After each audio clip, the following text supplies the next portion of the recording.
नमस्कार, स्वागत है आप सभी का। मैं हूं आपके साथ कुमार कुणाल धीरज। आप देख रहे हैं लोकतंत्र। लोकतंत्र में आज बात हम करेंगे चिराग पासवान की। क्या चिराग पासवान किंग मेकर बनेंगे या फिर वोट कटर? बात बिहार चुनाव की ही करेंगे। बिहार विधानसभा चुनाव 2025 में बहुत ज़्यादा वक्त नहीं बच गया है, लेकिन इसको लेकर राजनीतिक सरगर्मी तेज हो चली है। लोक जनशक्ति पार्टी रामविलास के प्रमुख चिराग पासवान की भूमिका को लेकर चर्चा हो रही है कि वे किंग मेकर की भूमिका निभाएंगे या वोट कटर साबित होंगे। पिछले दिनों आरा में एक रैली को संबोधित करते हुए उन्होंने कहा कि वे बिहार से चुनाव लड़ेंगे और सभी सीटों पर लड़ेंगे। ऐसे में सियासी गलियारों में चर्चा तेज हो गई है कि क्या एनडीए में रहकर चिराग सभी सीटों पर चुनाव लड़ेंगे? इससे किसका फायदा होगा? चिराग ने अपनी रैली में यह भी कहा कि इससे एनडीए को ही फायदा होगा। हालांकि यह फायदे वाली राजनीति के जानकारों और विश्लेषकों के गले यह बात उतर नहीं रही है। राजनीति के जानकारों की माने तो सीट बंटवारे में मोल भाव और दबाव बनाने के लिए चिराग ने ऐसा बयान दिया है। ये भी अटकलें लगाई जा रही हैं कि उनकी नज़र सीएम की कुर्सी पर है। सीएम बनना उनकी महत्वाकांक्षा में शामिल है। चिराग पासवान की राजनीतिक रणनीति को लेकर चर्चा हो रही है कि वे अपने पिता रामविलास पासवान की विरासत को आगे बढ़ाने के लिए काम कर रहे हैं। उन्होंने अपने पार्टी के विस्तार के लिए कई कदम उठाए हैं और विभिन्न वर्गों को अपनी ओर आकर्षित करने की कोशिश वह कर रहे हैं।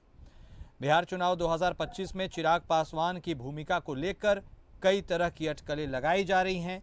कुछ लोगों का मानना है कि वे किंग मेकर की भूमिका निभा सकते हैं, लेकिन बाकी लोगों का यह भी मानना है कि वे वोट कटर साबित हो सकते हैं।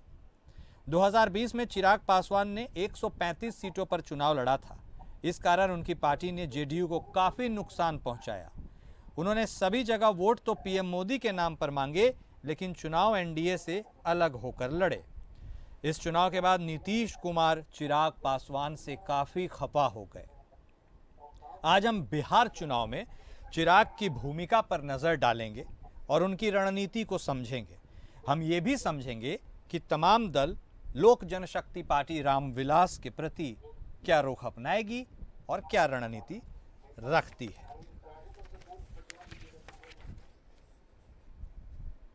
तो ये चिराग पासवान की राजनीतिक महत्वाकांक्षा है या एक सोची समझी रणनीति है, और किस पार्टी का घर आखिर चिराग रोशन करेंगे, यह भी अपने आप में बड़ा सवाल है। चलिए बिना वक्त गवाए इस चर्चा की हम शुरुआत करते हैं। हमारे साथ हमारे सभी खास मेहमान जुड़ चुके हैं। हमारे साथ जनता दल यूनाइटेड के तरफ से बतौर प्रवक्ता मोहम्मद अकबर अली साहब जुड़े हैं। राष्ट्रीय जनता दल के तरफ से बतौर प्रवक्ता आरजू खान साहब जुड़े हैं। और हमारे साथ राजेश भट्ट साहब भी जुड़ चुके हैं लोजपा पार्टी के तरफ से। हमारे साथ हमारे मैनेजिंग एडिटर एपीएन विनय राय जी भी जुड़ चुके हैं। आप सभी खास मेहमान का स्वागत है। सबसे पहले, क्योंकि सबसे ज़्यादा दिक्कत राष्ट्रीय जनता दल को संभावित तरीके से हो सकती है, इसीलिए शुरुआत आरजू खान साहब आपके साथ। आपको क्या लग रहा है? पिछली बार तो खेला खेल गए थे चिराग बाबू नीतीश कुमार के साथ, लेकिन इस बार यदि सुनियोजित तरीके से खेला खेलेंगे वो, तो डेंट आपको हो जाएगा। आप इस पूरे खेला को कैसे देख रहे हैं और आप कैसा खेला खेलेंगे, यह भी बता दीजिए। नहीं, हमारे साथ कहीं कुछ नहीं होने वाला है। ये जो 5 दलों का एनडीए समर्थित सरकार में जो गठबंधन है ना, वो दरअसल में वो ठगबंधन है। अच्छा। और एक दूसरे को ठगने की कवायद तेज हो चुकी है। और हम देख रहे हैं, जो भारतीय जनता पार्टी कहती है कि हमारा फार्मूला सेट होता है, तय होता है, तो क्या जरूरत आन पड़ती है कि जीतन राम मांझी जी कहते हैं हम औकात बता देंगे, हमें उपेक्षित किया गया। ये देश के तमाम चैनलों पे चला। उसके बाद उपेंद्र कुशवाहा की तो कोई सुध लेने वाला नहीं है। रही बात आदरणीय चिराग पासवान जी की, तो मैं उनको एक बिहार में साइबेरियन पंछी से ज्यादा मैं और ज्यादा महत्व नहीं देता हूँ। इसलिए कि जब जब चुनाव आते हैं तो वो सुसाइड बॉम्बर बन के भारतीय जनता पार्टी के लिए काम करते हैं। और नीतीश कुमार जी को जो पिछले बार जो इलेक्शन में आपने देखा, उनको साइड लगाने की कवायद में पूरी भूमिका अपना रचते हैं। तो हमको नहीं लगता है कि कहीं महागठबंधन को इससे परेशानी है। अगर परेशानी होगी, एक तीर से 3 निशाने अगर करने की कोशिश कर रही होगी, तो वो भारतीय जनता पार्टी है। पहले उसको नीतीश कुमार को साइडलाइन लगाना है, फिर उसको जीतन राम मांझी जी को साइड लगाना है। जब इन दोनों को चिराग पासवान से साइड लाइन लगा लेगी तो चिराग पासवान भी पिछली बार जिस तरीके से रो रहे थे, फपकिया कस रहे थे, उनका बंगला, आवास, सिंबल सब कुछ भारतीय जनता पार्टी ने छीन लिया। फिर से वो कवायद शुरू कर देगी, फिर से छीन लेगी। तो ये तो स्वघोषित अनुमान है। तो खान साहब ये बीजेपी का ही प्लान भी है क्या? मैं तो कह रहा हूँ मैं तो कह रहा हूँ कि ये पांचों जो दल है, ये गठबंधन जो है ये दरअसल ठगबंधन है। अच्छा। जब जरूरत पड़ेगी, जैसे जैसे इलेक्शन नजदीक आएगा, आप इनके देखिएगा, इनका वार एक दूसरे के ऊपर तेज हो जाएगा और एक दूसरे को कोलैप्स करने की ये तैयारी में लग जाएंगे। वही चीज तो मैं कह रहा हूँ। और इससे पहले भी भारतीय जनता पार्टी की तरफ से काम कर चुके हैं तेजस्वी प्रसाद यादव जी, आदरणीय चिराग पासवान जी, इन्होंने तो कर दिया है ना। तो मैं इनको भारतीय जनता पार्टी के सुसाइड बॉम्बर से ज्यादा तरजीह नहीं देता, साइबेरियन पंछी स्वघोषित अनुमान से ज्यादा मैं इनको और तरजीह नहीं देता। चलिए, आपको तो वैसे भी उस साइड से लड़ना है, आप ज्यादा तरजीह नहीं देंगे तो आपके लिए बढ़िया भी है। नहीं, हमको बिहार की 14 करोड़ आवाम का प्यार जो है, आशीर्वाद से लड़ना है। हाँ, ठीक है। और हम उसी आशीर्वाद से लड़ते हैं। हाँ। इसलिए लीडर ऑफ ओपोजिशन है तेजस्वी प्रसाद यादव जी। ठीक। अकबर अली साहब, सबसे ज्यादा सफोकेशन, घुटन, असमंजस और ये तमाम शब्दावली जो भी आप सोच सकते हैं, ये आप पे फिट हो सकते हैं। आप अभी जिसको साथ में गठबंधन के दोस्त के नाते ट्रीट कर रहे हैं, 2020 में आपके साथ क्या हुआ था आपको अच्छे से तरीके से पता है। 43 पे आप आ गए थे और इस बार भी जैसे ये हुंकार भर रहे हैं, कहीं ये बीजेपी का प्लान बी हुआ तो फिर अगला सीएम क्या फिर नीतीश कुमार होंगे या सीएम बनने के रेस में होंगे भी या नहीं, ये भी अपने आप में बड़ा सवाल है। नहीं, देखिए, लोक जनशक्ति पार्टी रामविलास के नेता चिराग पासवान जी 2020 में अकेले चुनाव लड़ रहे थे और अभी वो केंद्र में मंत्री हैं और एनडीए के साथ हैं। तो ये परिस्थिति अभी अलग है। और राजद के साथी कह रहे थे कि इनका गठबंधन नहीं है, ठगबंधन है। तो भाई 2020 में मुकेश सहनी जी तो गए थे मुरिया होटल सीट बंटवारा पर प्रेस कॉन्फ्रेंस करने, और उन्होंने प्रेस कॉन्फ्रेंस में कहा कि अति पिछड़ा के बेटा के पीठ में छुरा घोंपने का काम तेजस्वी यादव जी ने किया है। और उन्होंने उसी बीच कॉन्फ्रेंस में उठ करके वो जो है सारी बातों को रख दिए। आज मुकेश सहनी अति पिछड़ा के लिए 60 सीट मांग रहे हैं, अति पिछड़ा के बेटा के लिए, और उप मुख्यमंत्री का पद मांग रहे हैं। तो क्या ये अति पिछड़ा के उस बेटा को जिसको 2020 में पीठ में छुरा घोंपे थे, अब क्योंकि अध्यक्ष भी इन्होंने अति पिछड़ा का बना दिया है अपनी पार्टी में, तो अति पिछड़ा को सम्मान देंगे या फिर वो पीठ में छुरा घोंपने का काम अति पिछड़ा को करेंगे? ये तो खुद बताएं। आज फिर वो तो बताएंगे ही, बताएंगे। खान साहब हाथ उठा भी रहे हैं, आप अपना बताइए ना जो पूछ रहे हैं। वो लोग तो साथ में बैठ के वो लोग साथ में बैठ के मछली भी खा रहे हैं, मालूम है ना आपको, तेजस्वी यादव साहब और सहनी साहब। नहीं, तो मैं तो कह रहा हूँ कि एक गाड़ी पे साथ बैठ के गए थे और प्रेस कॉन्फ्रेंस में जब बैठ गए तब उन्होंने कहा कि छुरा रास्ते में छुरा घोंप दिए ही हमको। तो अब चिराग पासवान जी मिले मुख्यमंत्री जी से, उन्होंने कहा कि 2025 से 30 फिर से नीतीश, और मुख्यमंत्री का कोई वैकेंसी बिहार में नहीं है और मुख्यमंत्री का चेहरा नीतीश कुमार जी रहेंगे। और सारे एनडीए के दल का संयुक्त सम्मेलन पूरे बिहार में हुआ है, इसमें लाखों कार्यकर्ता एनडीए के भाग लिए। इन लोगों का तो कोई एक सम्मेलन भी इन लोगों का संयुक्त रूप से कांग्रेस का या वीआईपी पार्टी। राजनीति में तो आपको भी पता है अली साहब, 2 दिन बाद क्या होगा वो पता नहीं। आप 20 से 25 और 25 से 30 में लगे हैं। ठीक है, बोलिए जल्दी से आप चिप इन कीजिए खान साहब, फिर मुझे और लोगों के पास भी जाना है। देखिए ना, आधी अधूरी जो जानकारी होती है ना, बड़ी जानलेवा होती है। हमने 3 से 4 जो है प्रेस कॉन्फ्रेंस साझा किए हैं। हमारा कोऑर्डिनेशन कमेटी तैयार है और उसके जो चेयरमैन है वो leader of opposition Tejashwi Prasad Yadav है। तो ये इनकी अधूरी जानकारी। और दलित के और पिछड़े के पीठ में तब खंजर भोंका गया जब भारतीय जनता पार्टी ने मुकेश सहनी के सारे विधायक तोड़ दिए। ठीक है, तब उसको बोलते हैं धोखा। जो शायद आप आरएसएस की गोद में बैठे हैं, गोडसेवादी विचारधारा से उत्प्रेरित है, शायद जनता दल यूनाइटेड की इसकी परिभाषा नहीं समझ में। ठीक है खान साहब। भट्ट साहब, बहुत देर से आप सुन रहे हैं, सबको समझ तो खूब रहे हैं आप भी बिहार की राजनीति को, लेकिन लोगों को भी समझाइए कि ये जो इस राह पर लोग चल पड़े हैं, उस राह की मंजिल कौन है और सरताज कौन बनेगा, बता दीजिए।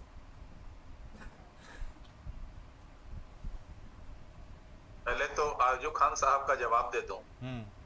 आरजू खान साहब ने बहुत बड़ा अर्ज किया है। उन्होंने कहा है साइबेरियन पक्षी।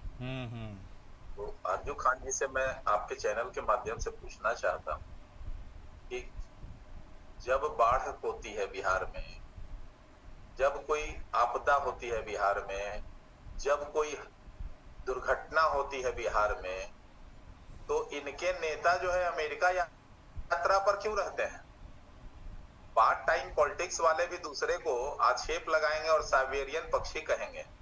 तो साइबेरियन पक्षी कौन है? तो बिहार की जनता ने खुद जो है समझदारी है बिहार की जनता में, और बिहार की जनता ये खूब बढ़िया से जानती है।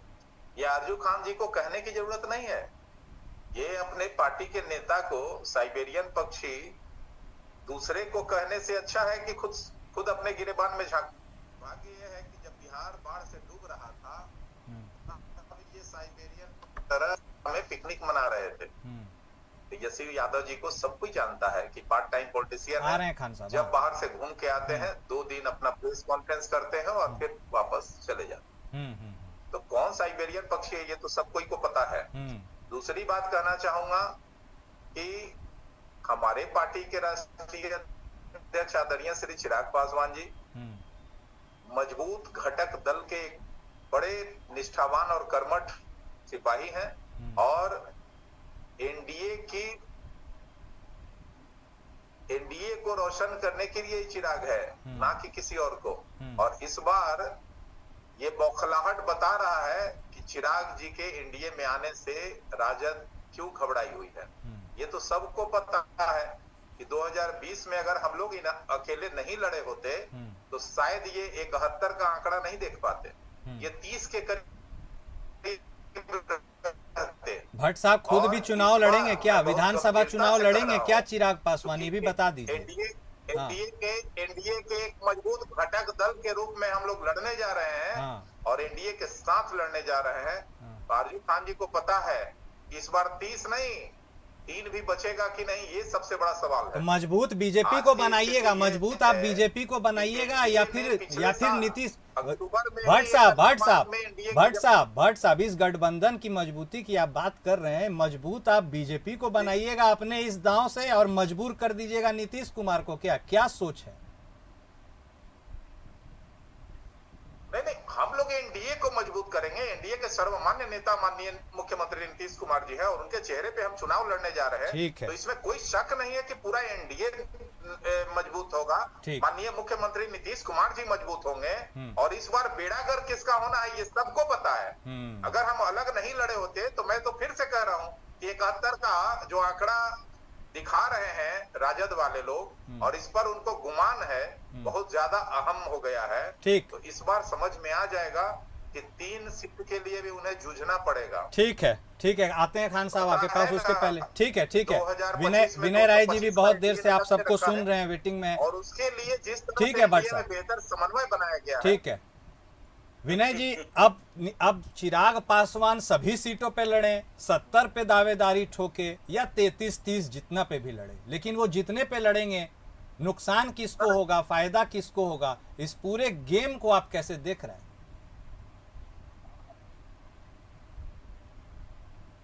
लेकिन प्राथमिक दौर है, अभी आप सिर्फ दावों पे जा रहे हैं, किसकी क्या डिमांड है, कितना वो चाहता है। आप भी जानते हैं कि सीटें मांगी जाती हैं 100, मिलती हैं 10, ये सब सवाल नहीं है। जब वो फाइनल सिनेरियो बैठेगा और बड़े बड़े लीडरशिप के साथ जब बातचीत होगी, तो मुझे लगता है कि बिहार चुनाव की जो अंतिम भागदौड़ होगी, सीट से समीकरण को लेकर शेयरिंग फार्मूला जो तय होगा, उसमें गृह मंत्री अमित शाह इन्वॉल्व होंगे। और आज की तारीख में कोई दो राय नहीं है, तो बिहार के चेहरे के तौर पर जो एनडीए का चेहरा वो नीतीश कुमार है। उसके बाद जो उनके सहयोगी के तौर पर भारतीय जनता पार्टी, और भारतीय जनता पार्टी के सहयोगी की भूमिका में चिराग पासवान जी हैं। लेकिन हाँ, ये बात है कि चिराग पासवान का एक एनडीए से अच्छी बॉन्डिंग है, साथ साथ कह सकता हूँ प्रधानमंत्री से और बेहतर है। इस समय भारत सरकार में मंत्री हैं और एक यूथ चेहरे हैं, तो उनका मान सम्मान रखा जाएगा। लेकिन सवाल बस ये नहीं है कि आप अपनी जिद पर कोई चीज मांगे और पार्टी दे दे, क्योंकि हर पार्टी को अपने वजूद को बचा करके चुनाव मैदान में जाना है। तो ऐसा नहीं है कि आप इतनी सीटें दे दी जाए केवल इसलिए कि आप एक्सपेरिमेंट करें या लड़ जाए। हाँ, जीतने की अगर गुंजाइश होगी, जहाँ पे आप पहले वोट पाते रहे हैं और उस फार्मूले को अगर आप रखेंगे तो हो सकता है कि कहीं और 19-20 का कोई मामला आएगा तो उसको बीजेपी अपने खाते से एडजस्ट करे। लेकिन हाँ, इतना तय है कि बिहार की सियासत में आप नीतीश कुमार को अभी भी आप इग्नोर नहीं कर सकते, उनको नाराज करके कोई समीकरण आप तय नहीं कर सकते, कम से कम एनडीए में। कब वही हाल आपके पास इंडी के गठबंधन का भी है कि अगर तेजस्वी यादव चाहे कि हम अकेले लड़ेंगे, ठीक है, कांग्रेस का कोई संगठन बिहार में ज्यादा एक्टिव नहीं है, लेकिन आपको कांग्रेस को भी अपने पाले में रखना पड़ेगा, क्योंकि अगर कांग्रेस लड़ती है तो किसका वोट बैंक काटेगी, तो तेजस्वी यादव को वोट बैंक को डेंट करेगी। हाँ। तो बेहतर है वहाँ आमने सामने की लड़ाई है, तेजस्वी यादव के साथ कांग्रेस का गठबंधन फ्रंट होगा, यहाँ पर नीतीश कुमार बीजेपी और चिराग पासवान लड़ेंगे। और हमें लगता है कोई भी गठबंधन सरकार बनाने के लिए लड़ता है। इस समय चिराग पासवान भारत सरकार में मंत्री हैं और एनडीए के पार्टी, तो कोई भी गठबंधन तोड़ के किनारे नहीं जाने वाला। लेकिन इतना तय कि ये जो रजमाइश चल रही, अपने अपने दावे रखे जा रहे हैं, बयानबाजी का दौर चलेगा, कई बार बयान ऐसे निकल कर आएंगे लगे गठबंधन टूट गया है, लेकिन अंत यही होगा कि हम बड़े हित को देखते हुए अपनी कुर्बानी देने को तैयार हैं, और वही होने वाला। ठीक है खान साहब, आप फिर बेकरार हैं कुछ कहने के लिए, लेकिन उसके पहले यह भी बता दीजिएगा कि कभी कभी तेजस्वी यादव साहब यह भी कहते हैं कि चिराग से अच्छे संबंध हैं, लेकिन राजनीतिक पृष्ठभूमि में यह चरितार्थ होते नहीं दिखते हैं। क्यों? मालूम आपको भी है, जब तक चिराग उस साइड में है सीएम बनने की संभावना 0 है। जब तक तेजस्वी इधर हैं चिराग सीएम बन नहीं सकते हैं आपके पाले में। तो क्या संभावनाओं को तलाश रहे हैं और हवा दे रहे हैं चिराग पासवान कि जो भी भला होगा वो एनडीए में ही होगा, आपके तरफ तो कुछ होगा नहीं? देखिए, व्यक्तिगत संबंध सबके एक दूसरे से बेहतर होने चाहिए। हाँ। हम इसके पक्षधर हैं। हाँ। दूसरी बात, जो राजनीति की आप जो बात कर रहे थे, तो राजनीति कब किसको किस तरीके से करना है, और राजनीति में हमेशा संभावनाएं तो रहती हैं। बिल्कुल। अगर आप ये कह दीजिए कि राजनीति में संभावनाएं खत्म हो जाती है तो शायद राजनीति खत्म हो जाएगी, ऐसा नहीं है। दूसरी बात, जो मेरे काबिल दोस्त थे चिराग पासवान जी के जो प्रवक्ता हैं, उन्होंने कहा देखिए ये सपना देख सकते हैं, इनके सपना देखने का अधिकार हम कहाँ तोड़ सकते हैं। अब बताइए, एनडीए समर्थित सरकार में आप कैबिनेट के मंत्री हैं और किसी दलित बच्ची के साथ दुष्कर्म किया जाता है, उसके पैर में 9 कीलें ठोक दी जाती हैं और फिर उसके शव को जो है खेत में फेंक दिया जाता है। आप कहाँ रहते हैं? बिहार में 3 लाख से ज्यादा SC ST वर्ग के बच्चे शराब की डिलीवरी बॉय बनने के चक्कर में, 2 वक्त की रोजी रोटी कमाने के चक्कर में बिहार की जेल के सलाखों के पीछे हैं। इसलिए हम कहते हैं आप कहाँ हैं, इसलिए हम कहते हैं आप साइबेरियन पंछी हैं। 20 साल के शासन सत्ता में आप बाढ़ की बात कर रहे थे, नाव हम देते हैं, आप क्या करते हैं? कोरोना में पैदल चला देते हैं, लालू राबड़ी रसोईया हम चलाते हैं। इसलिए हम कहते हैं कि आप स्वघोषित हनुमान हो सकते हैं, साइबेरियन पंछी हो सकते हैं। जब जब चुनाव आता है आपको बिहार की याद आ जाती है। आपका डीएनए और भारतीय जनता पार्टी के आदरणीय नरेंद्र मोदी जी कहीं भी से रिश्ता निकाल लेते हैं, जैसे वो कहते थे बनारस में, मुझे माँ गंगा ने बुलाया है, उसी तरह जहां जहां चुनाव आता है साइबेरियन पंछी की तरह आप आ जाते हैं, फिर उसके बाद 9 तो 11 हो जाते हैं। मैं पूछना चाहता हूं कि किसी भी सूचकांक में बिहार प्रदेश में 20 सालों से एनडीए समर्थित सरकार में बिहार पिछड़ेपन में नंबर 1 क्यों है? इस सवाल का जवाब दे दीजिए। 63,000 करोड़ जिस प्रदेश का बजट हो शिक्षा पे, वहां की शिक्षा व्यवस्था ये है कि इंटरमीडिएट में सिर्फ 9 बच्चे पास आउट करते हैं, और पूरे देश में पहला राज्य है बिहार प्रदेश जहां के बच्चे सबसे ज्यादा हाई स्कूल में जाते जाते ड्रॉप आउट कर जाते हैं। तो ये कैसा बिहार प्रदेश आप बना रहे हैं? इसलिए हम कहते हैं कि आप स्वघोषित हनुमान है, साइबेरियन पंछी है, उससे ज्यादा आप कुछ नहीं। ओके, अकबर अली साहब, परीक्षा की घड़ी मानिए ना मानिए सबसे ज्यादा आप ही के लिए, आप भी समझते हैं। आपके पार्टी में जो बगावत के सुर उठते, उनको तो आपने बहुत तरह के आयोगों का गठन करके अध्यक्ष बना के खुश करने की कोशिश कर दी है, लेकिन गठबंधन के साथियों में कहीं बगावत के सुर उठने लगे, यदि खुदा न खास्ता 2-4 सीट आप इधर उधर हो गए, उसको कैसे थामिएगा? क्या तैयारी है आपकी? हमारे यहाँ बगावत का कोई बात ही नहीं है। हाँ। सारे लोग अपना एकजुट होकर के एनडीए के साथ चल रहे हैं। अभी राजद के साथी क्या बोलना चाह रहे थे, इन्होंने कह दिया कि इंटरमीडिएट में 9 बच्चे पास हुए। कौन से बोर्ड की बात कर रहे हैं? तो मुझे समझ ही में नहीं आ रहा है क्या बोलना चाह रहे हैं, क्या कर रहे हैं। मैं बिहार बोर्ड की बात कर रहा हूँ सर, अकबर साहब, मैं बिहार बोर्ड में मतलब कि जहाँ का, 9 ही बच्चे, सुन लीजिए,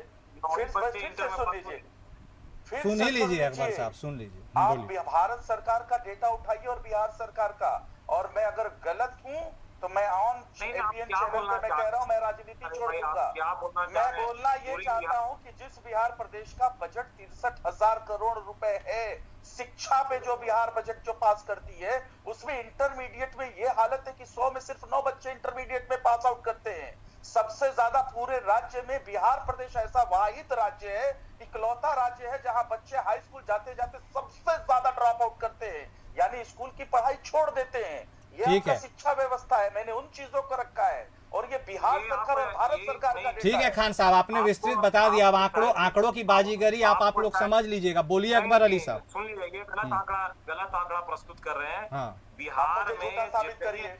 हाँ आपने जितने बिहार एनसीआरबी में का डेटा बात सुन उठाइए, लीजिए। हाँ। नीति आयोग का बात सुन डेटा लीजिए। उठाइए। चलिए, ठीक है। ऑक्सफोर्ड की रिपोर्ट ठीक है उठाइए, खान साहब, उनको हर सुन भी इंडेक्स लीजिए। की रिपोर्ट उठाइए, सुन भी लीजिए। एक चीज जान हंगर लीजिए। इंडेक्स अब की आप- रिपोर्ट उठाइए। आपने आंकड़ों को गिनाया है, उनको भी तो कुछ बताने दीजिए खान साहब। रुकिए एक मिनट, बोलिए अकबर अली साहब, जल्दी बोलिए, आंकड़ेबाजी मत कहिए, आंकड़ेबाजी आप कर रहे हैं। जल्दी बोलिए अकबर अली साहब। ये बात जान लीजिए कि जितना भी हाई स्कूल बिहार में था, सभी हाई स्कूल को अपग्रेड करके +2 कर दिया गया। यार मैं क्या कह रहा हूँ, आप क्या कह रहे हैं? मैं क्या कह रहा हूँ, आप क्या कह रहे हैं? पूरी बात सुन लीजिए भाई, पूरी बात सुन लीजिए ना, ऐसे बीच में हड़बड़ाइए नहीं, आराम से सुनिए। मैं आपकी बात आराम से सुना हूँ। और जितने स्कूल में काम आप कर रहे थे, वो सारे स्कूल का बिल्डिंग और सारे स्कूल की पढ़ाई आप देखिए कि क्या आज सुचारू ढंग से वहाँ पढ़ाई चल रही है। और ये गलत सलत आंकड़ा जो आप दे रहे हैं, तो भाई ये आंकड़ा तो उसी तरह का आंकड़ा ठीक है है, जो एक- आंकड़ों की बाजीगरी में हम फंसने के लिए अभी नहीं बैठे हुए हैं। आंकड़ों के ऊपर हम बाद में चर्चा कर लेंगे। ठीक है, नहीं खान साहब, प्लीज आंकड़ों के ऊपर नहीं, मुद्दे की बात हम करेंगे। एक मिनट प्लीज, आप दोनों से मेरा रिक्वेस्ट है। राजेश भट्ट साहब, बारी अब आपकी आई है। आंकड़ों की जादूगरी तो हो रही है, उसको होने दीजिए, लेकिन बारी आपकी आई है। 2005 के भी आंकड़े कुछ कहते हैं। दिवंगत रामविलास पासवान जी उस वक्त भी मंत्री थे और बिहार में उन्होंने भूचाल मचाया था ना क्या? उसी राह पर इस बार फिर उनके पुत्र चिराग पासवान निकल पड़े हैं क्या? वैसा ही कुछ होगा क्या? नहीं, देखिए, माननीय चिराग पासवान जी का जहां तक सवाल है, सवाल वो भट्ट साहब से केंद्र में है। मंत्री आप लोग तो आंकड़ों की बाजीगरी में ही और फंस गए हैं। एनडीए भट्ट साहब बोलिए जल्दी। एनडीए के मजबूत साथी हैं और एनडीए के मजबूत साथी हैं और केंद्र में मंत्री ठीक है, हैं, उनकी और मजबूती उन्होंने साफ किसको कहा है- मजबूती देगी और कमजोरी आप देखिएगा। आप बताइए भट्ट साहब जल्दी से। नहीं, वो उनका उन्होंने तो राजेश कहा कि भट्ट साहब 247 अनम्यूट तो कीजिए सीट का सर, है। आपको पूरा बिहार सुनना चाह रहा है। आप म्यूट ही रखें अपने आप को, अनम्यूट करिए अपने आप को सर। भट्ट साहब अनम्यूट कीजिए। सवाल दोहराए या सवाल? सवाल यही दोहरा के मैं पूछ रहा हूं कि 2005 में ऐसा ही कुछ दिवंगत रामविलास पासवान जी ने किया था। केंद्र में मंत्री रहते हुए बिहार की राजनीतिक फिजा में भूचाल लाया था। उसी राह पर इस बार उनके पुत्र चिराग भी हैं क्या भूचाल लाने की तैयारी में? ऐसा कुछ भी नहीं है। हाँ, उस समय भी हमारे पार्टी के संस्थापक दिवंगत नेता पद्मभूषण स्वर्गीय रामविलास पासवान जी ने इतना ही कहा था कि अगर कोई अल्पसंख्यक को बिहार का प्रतिनिधित्व दिया जाता है, मतलब कि मुख्यमंत्री अगर बनाया जाता है, तो हम अनकंडीशनल सपोर्ट करेंगे। तो ये उन ताकतों को जवाब है, आरजू खान जैसे पार्टियों का जवाब है कि जो एमवाई के समीकरण पे वोट तो लेते हैं, लेकिन उनको फिर 5 साल बरगलाने का सिर्फ काम करते हैं। हम बरगलाते नहीं हैं। हम जिसके साथ रहते हैं बहुत गंभीरता से रहते हैं और डेडिकेटेड रहते हैं। हम आज एनडीए में हैं तो एनडीए के एक मजबूत सिपाही, एक मजबूत सहयोगी घटक दल के रूप में है। और आप देखेंगे कि चिराग जी की ताकत इस बार बिहार विधानसभा चुनाव में क्या रंग लाएगी। और जो हम लोगों ने रखा है 2025 में 225 का लक्ष्य है, उसे बहुत आसानी से पार करेंगे।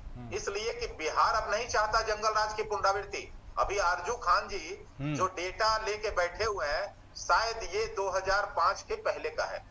ठीक, मैं एकदम बहुत गंभीरता से कह रहा हूँ, आज बिहार बहुत तेजी से बढ़ रहा है, हर क्षेत्र में बढ़ रहा है। बिहार आईआईटीएन दे रहा है, ठीक है बिहार भट्ट साहब, मेडिकल दे रहा है, मैं समझ गया आपकी बिहार बात। आईएएस का हब है। वक्त का और अभाव है, कई इसलिए ऐसे जल्दी क्षेत्र से। हैं ठीक जिसमें है भट्ट बिहार साहब, का एकाधिकार है। ओके जल्दी आज से एक पूरे क्लोजिंग देश- कमेंट विनय पूरे राय जी देश आपसे भी में लेंगे। किसी भी प्रदेश ये में जो जाएंगे, ताकत वहाँ की चिराग अर्थव्यवस्था पासवान, बिहार एक के हो गया भट्ट साहब, ये जो ताकत चिराग पासवान साहब के जताने की बात की जा रही है, यह भी बता दीजिए क्या वो अपने आप को सीएम के महत्वाकांक्षा वाले रेस में आगे देख रहे हैं? क्योंकि उन्होंने बार बार कहा है कि बिहार की राजनीति मतलब स्टेट की राजनीति में उन्हें दिलचस्पी है, सीएम बनना चाहते हैं क्या चिराग? नहीं, उन्होंने ये भी कहा है कि बिहार में, ठीक है भट्ट साहब, आप मैं ये सवाल विनय राय जी आपसे था मेरा सवाल। वैकेंसी नहीं है, हाँ पद की कोई वैकेंसी नहीं है, तब फिर कोई नहीं, सपना तो हर कोई देख सकता है। विनय राय जी आपसे सवाल। एनडीए माननीय मुख्यमंत्री नीतीश कुमार जी के नेतृत्व में पूरी तरह 2025 का विधानसभा चुनाव जो है लड़ने जा रही है। ठीक है, ओके ओके, कहीं कोई शक नहीं है। ओके, जल्दी से क्लोजिंग कमेंट विनय राय जी। हाँ आपसे भी। ये जवाब किससे है सर? विनय राय जी सुन पा रहे हैं आप हमें?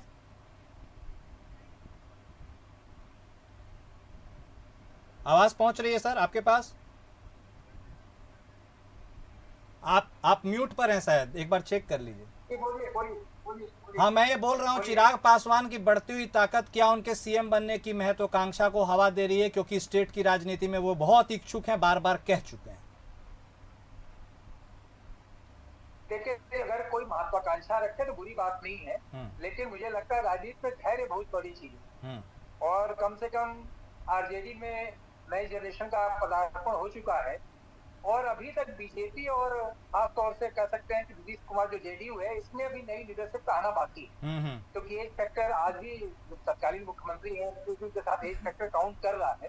अगर सत्ता बदलती है, लीडरशिप बदलता है तो उसमें कम से कम चिराग पासवान के लिए उम्मीद की किरण दिखती है, क्योंकि इसमें भारत सरकार में मंत्री है। बीजेपी हमेशा बिहार में दूसरे के कंधे में बंदूक चलाती रही है। अगर वो विनम्र रहे, सहज रहे और थोड़ा अपने आप को उन्होंने सहेज कर रखा तो संभावनाओं से इनकार नहीं किया सकते। भविष्य क्या कहाँ लेके चला जाए, लेकिन इतना मैं जरूर कहूंगा कि हर राजनीतिक व्यक्ति को मुद्दों का आधारित कम से कम सियासत करनी चाहिए। ये बात सही है कि बिहार में नशाबंदी है, शराब नहीं दिख सकती, लेकिन बिहार में जिसको शराब पीना है उसको शराब मिल रही है, उसका दोहरा नुकसान है। एक तो आपका एक्साइज का लॉस हो रहा है, दूसरी तरफ आपने टैक्स लगा के बढ़ा दिया आपने पेट्रोल डीजल पर, जिसके चलते 6 रुपये ज्यादा पेट्रोल डीजल आपके महंगे मिल रहे हैं। तो आप चले जाइए यूपी बॉर्डर हो चाहे उसके सराउंडिंग दूसरे स्टेट के बॉर्डर हो, लोग तेल वहां से ले रहे हैं, शराब की तस्करी बगल के राज्यों से हो रही है, तो बंद कर देना बड़ी बात नहीं थी। उसको कैसे आप कंट्रोल करेंगे, कैसे शराब अंदर बॉर्डर पे ना आए, ये भी देखना एक जिम्मेदारी की बात। और बिल्कुल उम्मीद तो यही करनी चाहिए कि मुद्दों की राजनीति हो, लेकिन जातिगत राजनीति इतनी हावी है खासकर बिहार यूपी में कि उससे ऊपर कोई निकल ही नहीं सकता है। वक्त का अभाव है। बहुत शुक्रिया आप सभी खास मेहमान का इस चर्चा में शामिल होने के लिए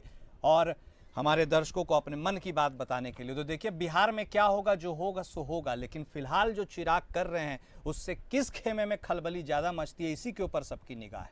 लोकतंत्र में आज बस इतना ही। नमस्कार।